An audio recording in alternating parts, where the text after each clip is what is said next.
Bienvenue dans cette nouvelle vidéo, 20e épisode sur la transformation d'une buanderie en salle de bain. Et si vous n'avez pas vu les épisodes précédents et que vous vous demandez de quoi je vous parle, eh bien j'ai créé une playlist pour l'occasion. Vous allez retrouver le lien dans la description avec tous les épisodes précédents, de la démolition jusqu'à la pose de la baignoire, le receveur de douche, une cloison sur laquelle il y a le WC, le meuble vasque, une colonne qui va être suspendue. Et précédemment, on a fait une porte coulissante pour remplacer cette porte. Puisque là, je recule au fur et à mesure, j'ai la porte de la salle de bain à poser, un placard qui va venir juste à côté qui va servir de dégagement pour la porte, et à force de reculer, la porte s'ouvre dans le mauvais sens, donc elle me gêne. Je la remplace par une porte coulissante, c'est ce qu'on a fait dans la précédente vidéo. La porte, je l'ai enlevée, j'ai remis l'ancienne, j'ai démonté le rail, et maintenant le but c'est de faire de l'enduit sur ce panneau et ce panneau, les bandes, le ratissage complet des plaques de plâtre, mais on va pas utiliser n'importe quel enduit, on va utiliser un enduit de GSB, de chez Monsieur Bricolage. Monsieur Bricolage est partenaire de cette vidéo. Je me suis rendu dans le magasin de Montoir-sur-Loire dans le Loir-et-Cher, qui n'est pas très loin de chez moi. J'ai pris tous les produits qu'il me fallait et ensemble on va faire les bandes et le ratissage, et vous allez voir qu'il n'y a pas besoin d'aller chez un professionnel pour avoir un rendu top.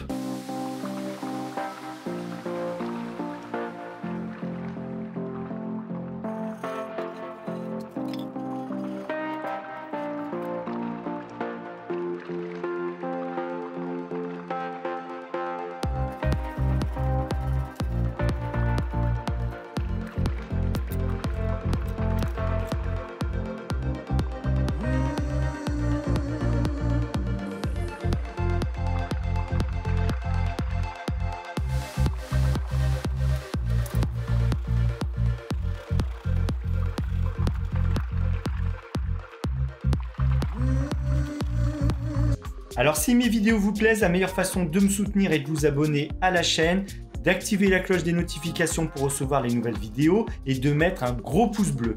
Vous pouvez également me suivre sur Instagram en vous abonnant, je publie des photos et des vidéos régulièrement.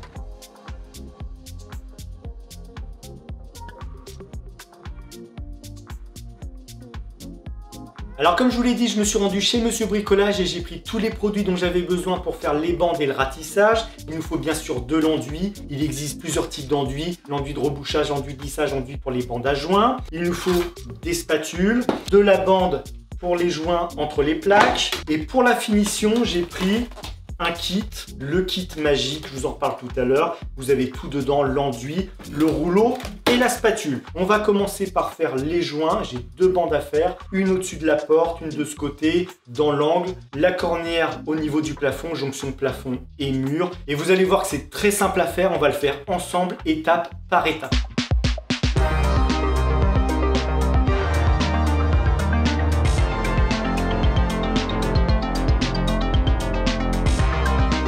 Bon, je me suis absenté quelques temps, il faisait froid, j'ai mis un gilet, mais si vous voulez faire vos bandes en t-shirt ou en pull, ça changera absolument rien. Avant d'appliquer la bande, il y a plusieurs choses à vérifier, notamment que les vis soient correctement enfoncées. Alors trop, ça sert strictement à rien, et pas assez, ça va vous gêner. Lorsque vous allez enduire, ça va créer une bosse, et vous aurez beau poncer, vous verrez toujours la tête de vis. Donc on passe la main sur les têtes de vis, on vérifie qu'elles ne dépassent pas, ou alors on prend la spatule et on la passe sur les têtes de vis, et si ça accroche, c'est que la vis n'est pas assez enfoncée. Il faut vraiment que la tête de vis soit à fleur de la plaque de plâtre. Au niveau du bord aminci, si la vis dépasse légèrement, c'est pas très grave parce que justement c'est un bord aminci dans lequel on va poser la bande. Ma plaque fait 13 mm et j'ai un bord aminci de chaque côté de la plaque de plâtre de 4 mm. Donc je vais pouvoir coller ma bande dans l'enduit et lorsqu'on aura tout lissé, ça doit venir à fleur des deux plaques de plâtre. Je dois être parfaitement plat d'une plaque à l'autre en passant par la bande. Et après, on fera un ratissage total pour masquer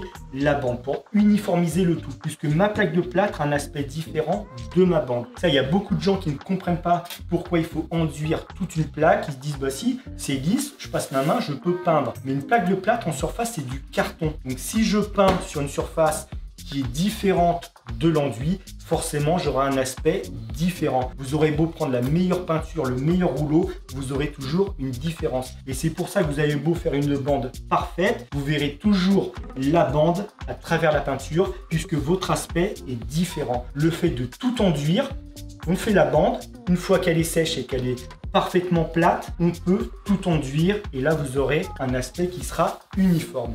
Donc on vérifie que les vis soient bien enfoncées, que les plaques joignent bien l'une et l'autre. Et si vous avez environ 4 mm, 5 mm d'écart entre les plaques parce que c'était mal posé ou qu'il y a une plaque qui est cassée, il faut absolument combler le manque avec de l'enduit de rebouchage. C'est très important. Et bon, là, moi, c'est nickel. Elles ont été posées correctement. Les têtes de vis ne dépassent pas. On va pouvoir appliquer l'enduit et la bande. Alors, pour coller la bande, il nous faut de la bande, de l'enduit bande à joint, un couteau ou spatule, peu importe. Là, c'est un couteau américain qui fait 10 cm. Si c'est une spatule qui fait 8 cm, ça fonctionnera de la même façon. L'idée, c'est de mettre les doigts derrière la spatule, 2 ou 3 doigts, peu importe, et de le tenir à 45 degrés. Si vous le tenez à 90 degrés, vous allez enlever un maximum d'enduit, et là c'est pas bon, parce que la bande ne va plus coller dans l'enduit. Je m'embête pas à mettre de l'enduit pour tout enlever, et si vous le tenez trop à plat, ça sert strictement à rien. 45 degrés en mettant 2 doigts derrière, en exerçant une légère pression, pour appuyer sur la bande et qu'elle colle dans l'enduit. Donc on vient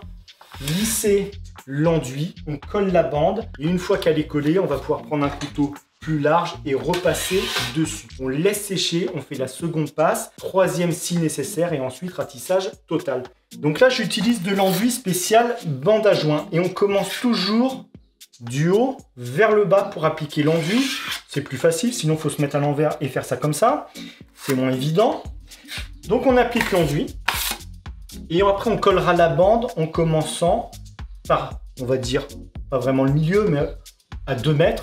Vous levez le bras, vous touchez à 2 mètres et on descend et on termine le haut en dernier. C'est plus facile parce que la bande va forcément tomber. On peut appliquer l'enduit et la relever.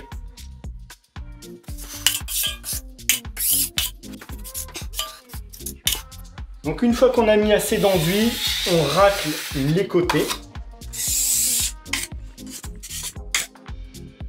Donc ensuite, on récupère la bande qu'on a découpée au préalable et on vient la placer dans l'enduit.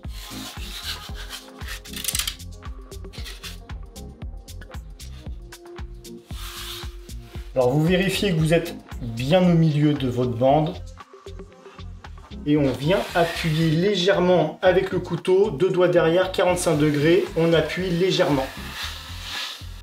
Là, c'est juste histoire de la maintenir le temps que j'aille coller la bande en haut.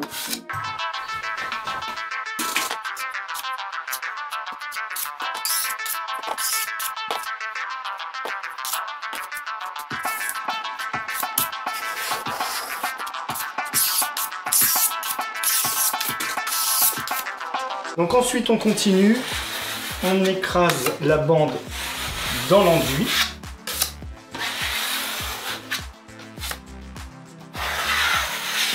Et l'idée, c'est de deviner le bord aminci. Là, on voit qu'il est dessiné.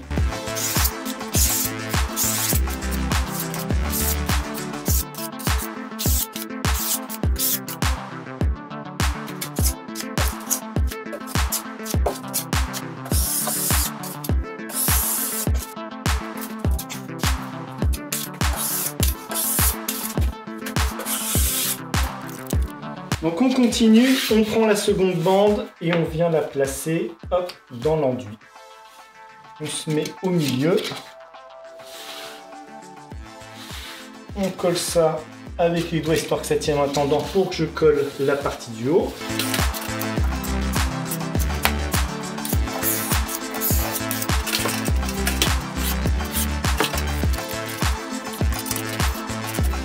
Et là, ce qu'on peut faire, c'est appuyer légèrement sur la spatule et aller justement vers le plafond pour enlever l'excédent d'enduit. Parce que si je racle comme ça, forcément, là, elle n'est pas plaquée, ça va me faire une bosse, ça va gondoler.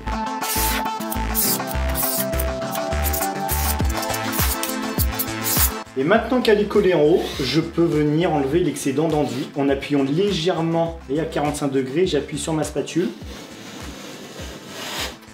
et j'enlève l'enduit. Et ça sert à rien d'en enlever trop, parce que comme je vous l'ai dit, plus vous en enlevez, moins ça colle.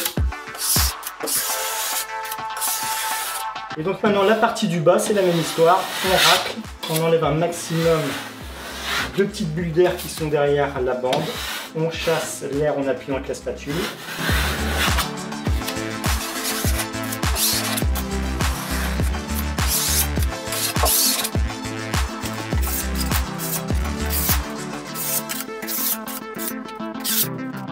Alors maintenant que la bande et l'enduit sont posés, je vous montre ce que ça donne avec un platoir. On est presque plat par rapport au bord aminci. Une seconde passe et c'est rattrapé. Il nous reste à boucher les têtes de vis, rien de compliqué. On prend de l'enduit et on fait ça, c'est tout. On racle l'excédent et on passe aux suivantes.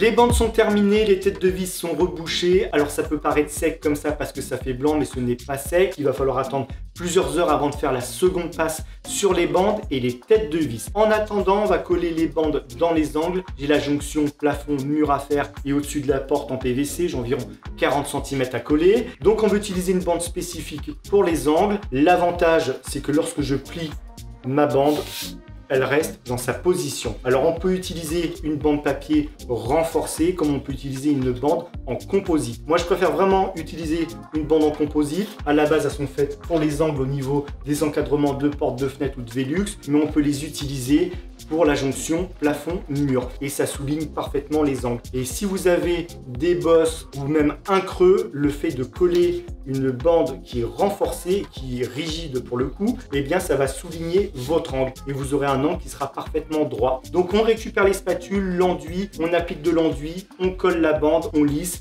et c'est terminé.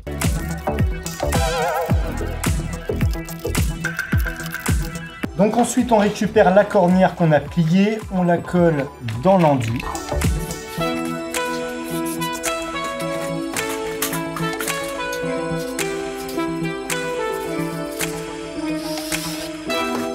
Et maintenant on vient de l'écraser avec la spatule. Et on ramasse de l'enduit.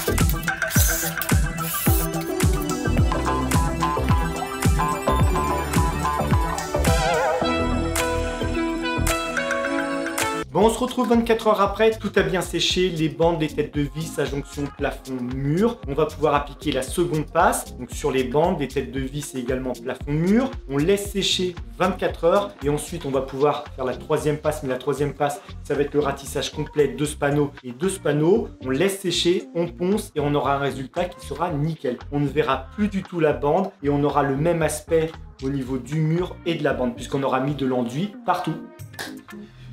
Donc le but c'est de faire la seconde passe d'enduit, de charger une deuxième fois la bande pour la masquer. Mon bord aminci commence ici, il se termine là. On va élargir la zone d'enduit pour que ça se fonde des deux côtés de la plaque. Et le but c'est pas de mettre trop d'enduit sinon je vais avoir une bosse et si j'en mets pas assez je vais avoir un creux derrière la lame. Il faut que je sois le plus plat possible sans avoir de creux ni de bosse lorsque l'enduit aura séché. Donc on va pouvoir lisser l'enduit. On va l'appliquer, ça va être exactement le même, l'enduit bande à joint. Et une fois qu'il aura bien séché, je dois être le plus plat possible. On pourra casser des petites crottes de spatule s'il y en a. On peut éventuellement poncer la bande si on a mis trop d'enduit.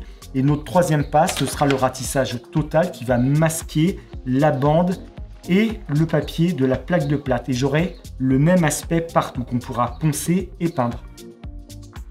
Donc toujours les doigts derrière la spatule pour avoir plus de force et on étale l'enduit.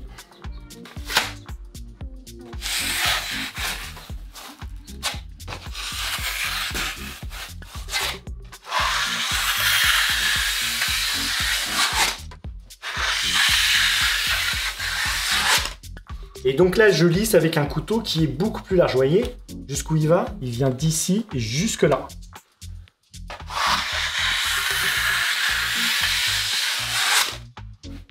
Et on tient bien à 45 degrés parce que plus je vais le tenir plat, plus je vais enlever d'enduit.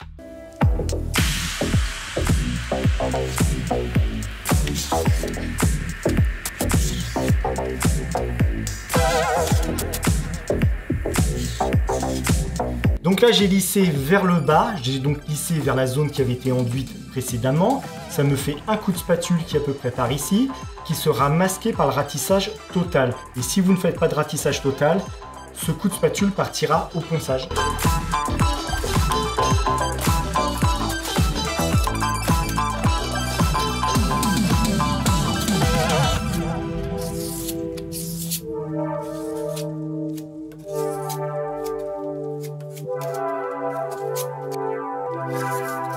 Et donc là on continue à lisser mais sans appuyer, ça sert strictement à rien d'appuyer, c'est la lame qui fait tout le travail.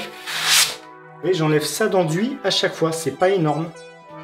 Comme je vous l'ai dit, si vous mettez trop la lame à 90 degrés, vous allez enlever un maximum d'enduit. En la tenant à 45 degrés, là je peux faire un passage, regardez, elle est comme ceci.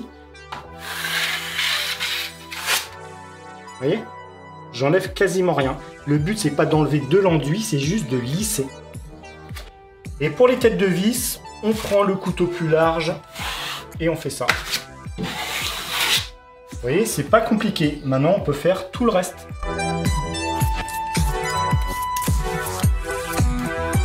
Donc pour les angles, c'est pareil, on prend de l'enduit, on étale et on lisse.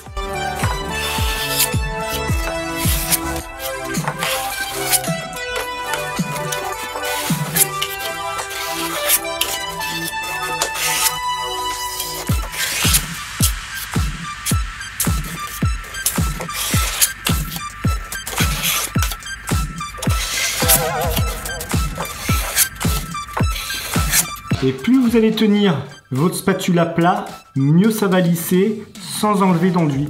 Là, vous voyez, j'ai juste ça sur ma spatule. Et on ne cherche pas à faire un truc nickel du premier coup, ça sert strictement à rien. Dans le sens où il y aura toujours des petites reprises à droite ou à gauche. On les rattrape au ponçage et ensuite, je vous l'ai dit, de toute façon, ratissage total.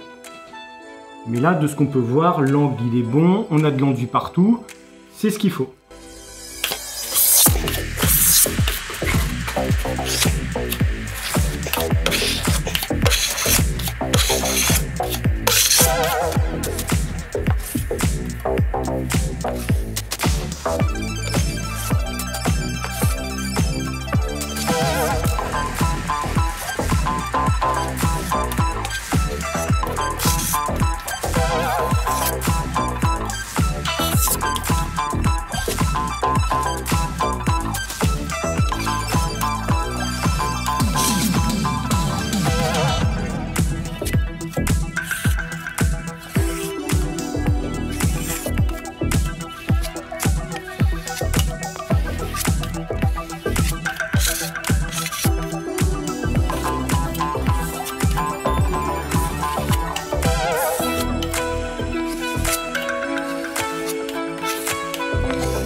Les bandes sont terminées, les angles également.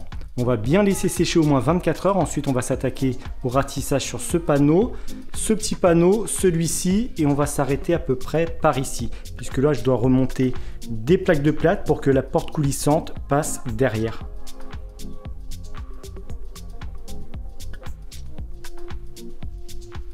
Bon, on se retrouve 24 heures après, la seconde passe sur les bandes et les têtes de vis a bien séché. On va pouvoir appliquer le ratissage total sur ce panneau et sur ce panneau. À savoir que si vous avez des petites crottes d'enduit, vous mettez un coup de spatule pour les enlever. On n'est pas obligé de poncer la bande ni les têtes de vis. Si vous avez mis trop d'enduit et que vous voyez que ça fait une bosse, bien sûr qu'on peut poncer, mais normalement il n'y a pas besoin de poncer. Là, si je prends une lame et que je l'applique contre la bande, je suis ultra plat. Donc je vous l'ai dit, si vous avez fait une bosse, vous essayez de rattraper en ponçant, mais normalement il n'y a pas de bosse. Et à la spatule, on peut enlever les petites crottes d'enduit par-ci par-là et on peut appliquer le ratissage total. Donc on va utiliser le kit de chez Tout Prêt. Vous avez bien sûr l'enduit, la lame, le rouleau, tout est inclus dans ce kit. Alors c'est spécial mur dégradé, on peut l'appliquer sur du crépi, sur de la toile de verre, on peut rattraper jusqu'à 5 mm d'épaisseur. Vous aurez le lien dans la description. Je l'ai pris, vous l'avez vu, chez Monsieur Bricolage, et l'avantage de ce kit, c'est que c'est aussi bien pour le particulier que pour le professionnel. Si à titre particulier ou professionnel, vous n'avez jamais enduit tout un panneau, vous avez dans ce kit de quoi faire 8 à 10 mètres carrés. Donc c'est le meilleur moyen pour s'entraîner et rattraper un mur abîmé ou sur un mur neuf, de se faire la main, et vous allez voir que ça se fait très bien. Alors si comme moi vous avez déjà le rouleau avec les poils en nylon, les lames à lisser, bien sûr qu'on peut les utiliser, c'est ce que je vais faire. J'en ai en différentes tailles, 45 cm, 30 cm et même 60 cm.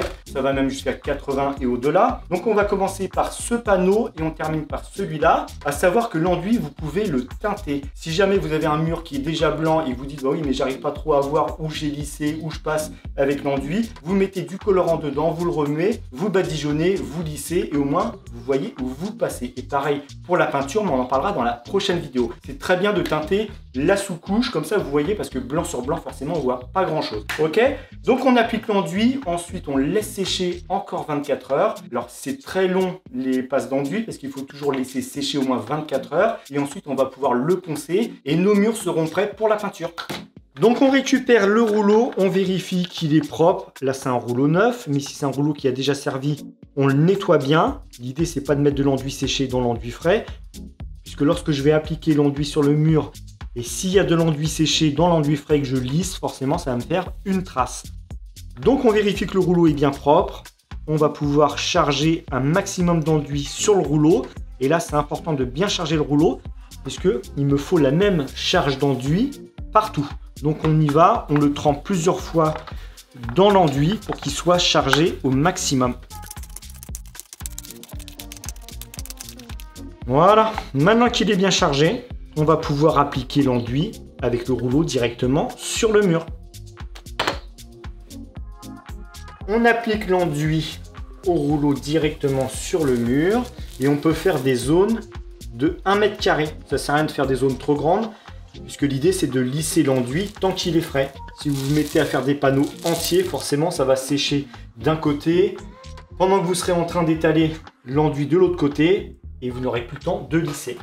Donc des petites zones d'1 mètre carré, ça suffit.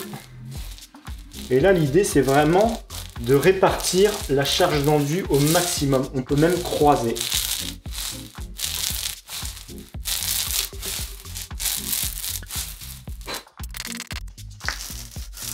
Et on prend son temps, on ne s'énerve pas, ça sert à rien de se dire vite faut que je me dépêche parce que ça va sécher ici, on a quand même le temps, on ne se presse pas. On peut revenir dans la zone d'enduit qu'on vient de poser, au contraire. On répartit l'enduit.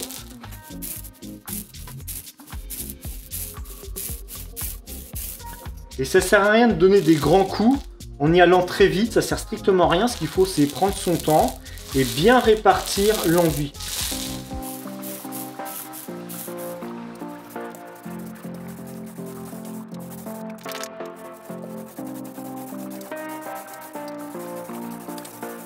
Donc là, vous avez vu que j'ai fait plusieurs passes avec le rouleau dans un sens et dans l'autre. C'était histoire de charger le rouleau en enduit. Pour la zone qui se trouve au-dessus, en dessous et l'autre panneau, je ne serai pas obligé de croiser autant puisque le rouleau est bien chargé en enduit. Donc là, maintenant, on peut lisser. J'ai récupéré la lame à lisser. Elle est propre. On vérifie qu'il n'y a pas d'enduit séché sur la lame. On va pouvoir lisser l'enduit et on va se mettre le plus plat possible. L'idée, c'est pas d'enlever de l'enduit, c'est juste de le lisser. Si je me mets à 90 degrés, forcément, je vais enlever un maximum d'enduit. Je me tiens le plus plat possible et on vient juste lisser l'enduit.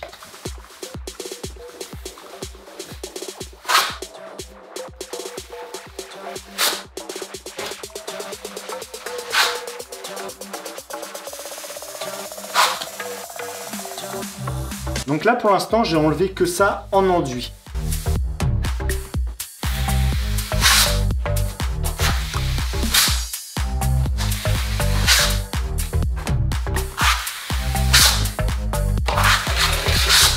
Alors le rouleau est neuf, on voit des petits poils qui sont dedans, on n'y touche pas, au ponçage ça va s'en aller tout seul. Ou si vous voyez qu'effectivement il peut venir, on l'enlève. Il ne faut pas s'en inquiéter, ils partiront au ponçage. Et donc là ça nous donne un aspect qui est quand même ultra lisse. Ça nous fait la troisième couche d'enduit sur la bande, mais on a débordé sur la plaque pour tout recouvrir. Pour cette zone, c'est terminé. Je vais m'attaquer à la zone du haut et du bas. Et je reviens dans la zone qui était enduite précédemment. Parce que si je plante ma lame à lisser et que je vais pour lisser la zone du haut ou la zone du bas, forcément, ça va me faire une marque dans l'enduit. Que si je reviens dans l'enduit, ça va me faire une légère reprise qui partira au ponçage.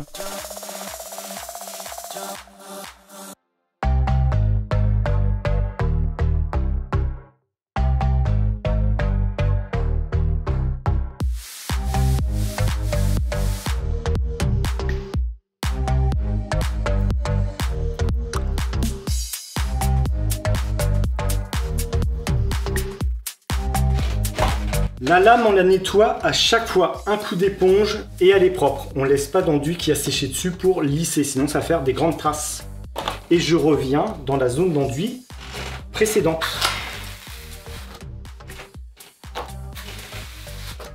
Donc les trous là c'est normal, ce sont les fixations du rail de la porte coulissante. Je ne les rebouche pas, forcément j'en ai besoin.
Donc toujours une lame propre, je les nettoie à nouveau et je remonte dans la zone d'enduit.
Bon, dernière étape, maintenant que l'enduit a bien séché, ça va être de poncer le mur. Alors, ponceuse manuelle ou électrique, on en reparle tout à l'heure. Pour l'instant, j'ai un crayon et l'idée, ça va être de crayonner tout le pan de mur. Pareil pour celui qui est derrière moi. L'avantage, c'est que je vais savoir où je passe avec la ponceuse. Alors, ça sert à rien d'appuyer comme un fou. Ce que je veux, c'est juste faire des traits de crayon assez rapprochés, de haut en bas et de gauche à droite. Ensuite, je passe la ponceuse. Et si j'ai effacé mon trait de crayon, c'est que j'ai poncé mon mur. Donc, j'arrive à voir la différence avec ce qui a été poncé et ce qui n'est pas poncé. poncer. Si je ne mets pas de trait de crayon, l'enduit est quand même assez fin. Je vais poncer à gauche, je vais revenir vers la droite et en repartant vers la gauche, je vais me dire oui mais mince, est-ce que j'ai poncé cette zone? Je ne sais plus. Donc mettez du crayon sur vos murs, sur vos plafonds, on ponce et vous allez voir, vous allez gagner du temps. J'en reviens à la ponceuse. Bien sûr qu'on peut poncer des murs avec une cale manuelle, ça se fait très bien, mais ça génère beaucoup de poussière. Il va falloir bâcher les autres pièces, aérer la pièce dans laquelle vous poncez pour évacuer un maximum de poussière. L'avantage de la ponceuse électrique, c'est qu'on peut brancher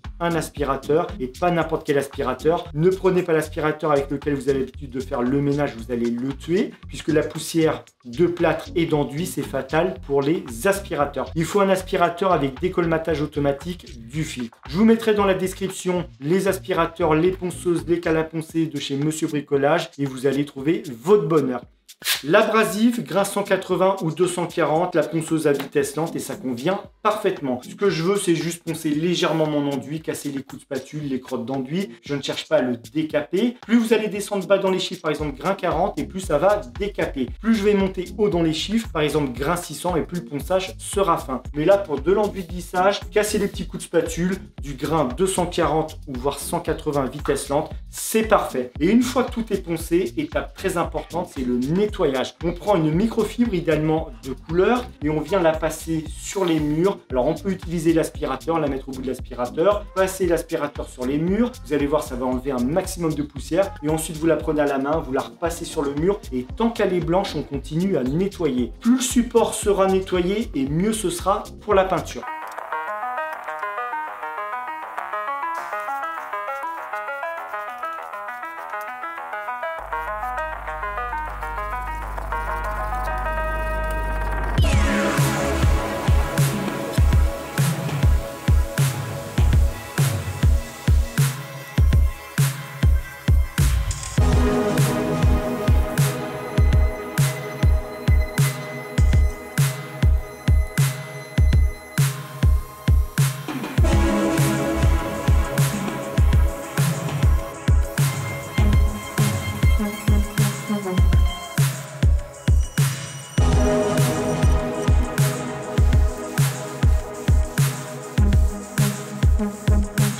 Vous voyez l'importance de bien nettoyer le mur qui vient d'être poncé. Là, la microfibre, elle est pleine de poussière. Si j'en prends une neuve et que je repasse sur mon mur, il y a beaucoup moins de poussière.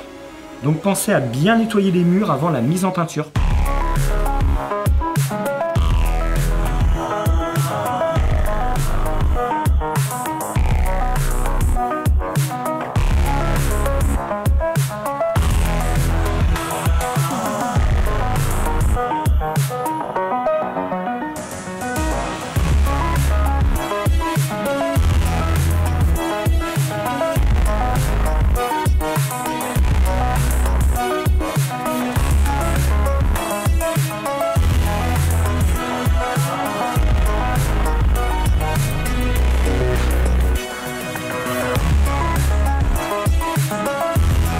Bon, pour le ponçage et nettoyage, c'est terminé, mais je me répète encore une fois, le nettoyage, c'est une étape très importante qu'il ne faut pas négliger. Je vous en reparle dans la prochaine vidéo parce qu'on va appliquer la peinture sur les murs et le plafond. Je remercie le magasin Monsieur Bricolage de Montoir-sur-Loire qui m'a accueilli très chaleureusement. Et c'est ce qu'on recherche aussi bien à titre professionnel que particulier, c'est l'accueil, la proximité, la serviabilité. Donc vous l'avez compris, on va se retrouver dans la prochaine vidéo pour de la peinture, toujours avec Monsieur Bricolage. Je vais tester leur peinture, leur propre marque et je vous donnerai mon avis. Je vous remercie d'avoir regardé cette vidéo, on va se retrouver très prochainement et en attendant, portez-vous bien.